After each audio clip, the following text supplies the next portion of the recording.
You are listening to the Fireside Chat podcast with John Hall, brought to you by Beef and Lamb SA. Visiting me on the farm today is Tony Alves, winner of the National Butchery Challenge. Tony is a master of his trade with decades of hand-on experience in carcass breakdown, yield optimization, and meat quality.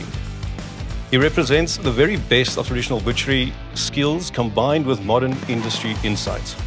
Tony stands for knowledge, precision, and pride in his profession.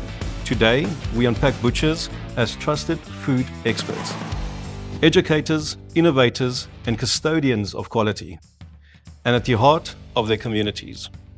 Tony, welcome. Thank you, man. Such a warm introduction. I'm glad to be here. Glad you're visiting us. Yeah. So butchery is a craft that requires deep anatomical knowledge.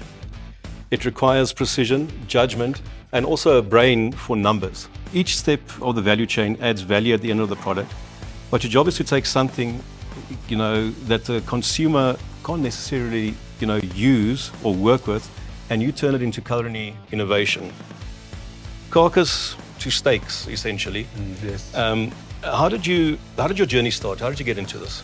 Journey started back in the old days. I started working in the butchery trade, and first job there was packing bones, and then from there it just grew and grew. Got more experience in other butchery trades, and now I'm here. Just a lot of hard work, precision, and yeah. What does it take to actually, for the consumers?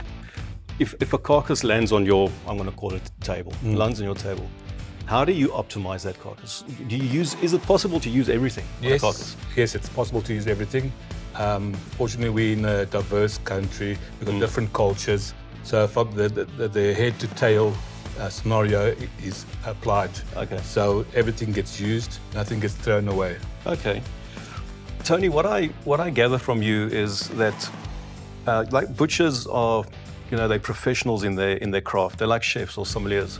One thing that I want to try and find out is, when someone enters the butchery, do they communicate with the butchers? Do they ask enough questions? What questions can they ask?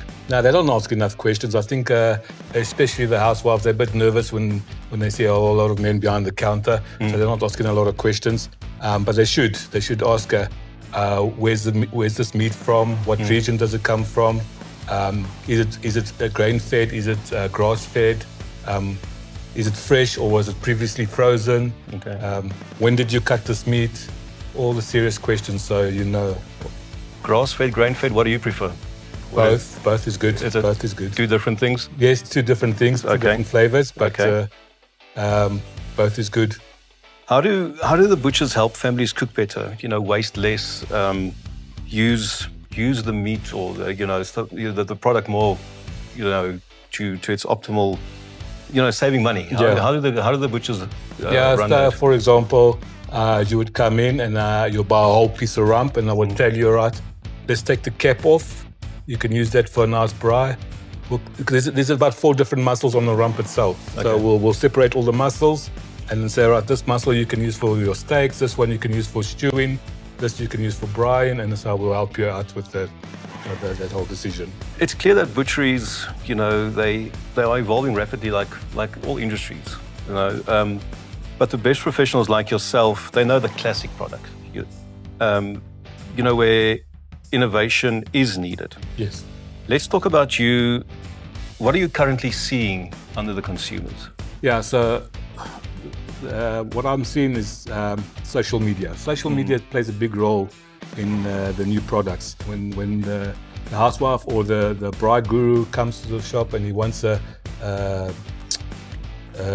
tomahawk or a Thor hammer, the butcher should know how to do those kind of things. Yeah. He should also be on the social media and following other butcheries, other styles.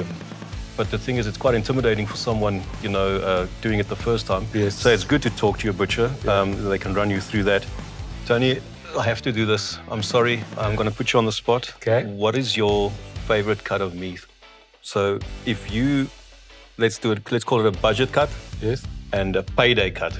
Okay, so the budget cut would be a good boerewors. Okay. that I will have. And then on a payday cut, I would have my ribeye on the bone. Oh, okay. But from the forequarter, Yeah. that's the best part there. Yes, I'll have both of them together. Okay, so now we have to go to stews and potjies. Same thing. Budget, payday. Okay, for budget, I would use the normal bulk packs that they sell on the counter. That's a mixture of all the offcuts. That's what they will use for the stew.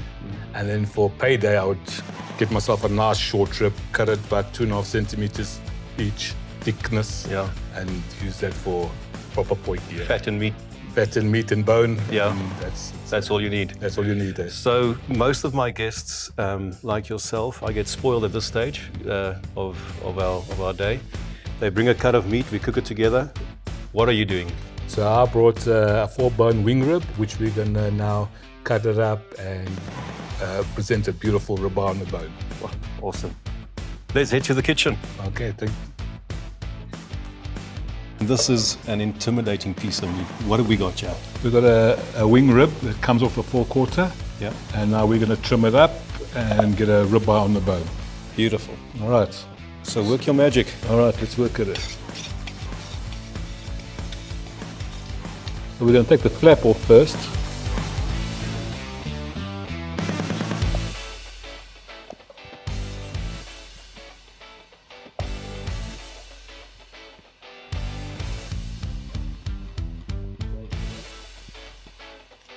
So the flap, we can normally use this as a roll. Okay. Trim it up nicely for a roll. So you typically take that and stuff it with something and then roll it up. Yeah, we can roll that up. Now I'm going to take the backbone off, Okay. You can probably, can you use that as well? Something like a stew? Yeah, you can use this to make stock or something to make like that? stock, perfect for stock. Okay. Yeah, I'll first put it in the oven, get roasted so you get render the fat off, then use it as stock. Okay. Okay.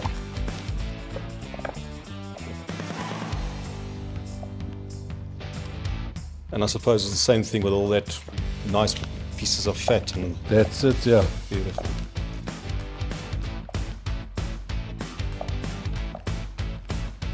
Okay, and then we've got the sinew part here as well. It's quite chewy. If you give that to your friends, they'll be eating chef piece for the whole week. I can see it's also like a different color. It's almost like yellow. Yeah. Okay. Yeah, that's good. Okay. Okay, so now we're gonna trim this baby. Let's slice it from here. So what do they call it when you make the bone or on a lamb carcass as well when you trim it off? What is it called? They call it French trim. French trim. That's it. So this muscle that I've just taken off here as well from the ribs section. Yeah. You can actually use it as a debone rib if you. Okay. You know what I mean? Yeah. So you can use it as a debone rib because it's part of the rib.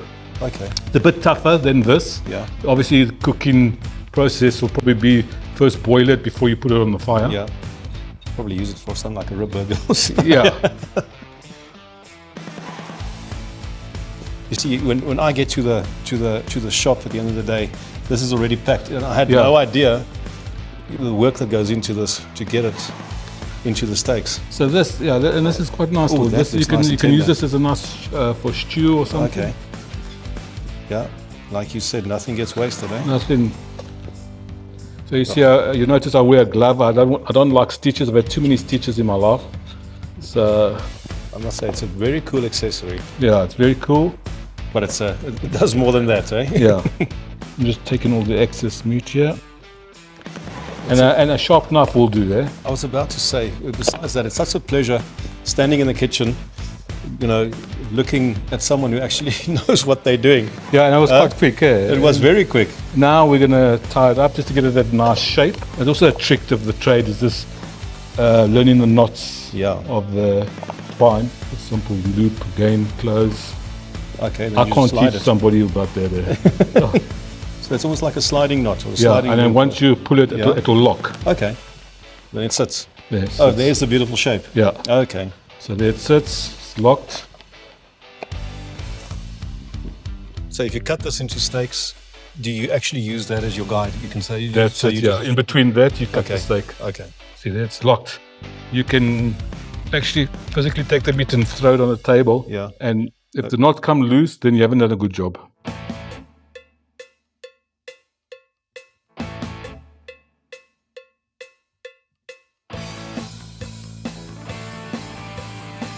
How's that? That's a beautiful piece of meat. Looks good, eh? Yeah. Tony, thanks for visiting me today. Okay. We are definitely going to braai this beast of a steak now. Can't wait. I am definitely going to invite you back for a masterclass All right. because I will enjoy that. Let's head to the fire. Let's go braai. No, thank you.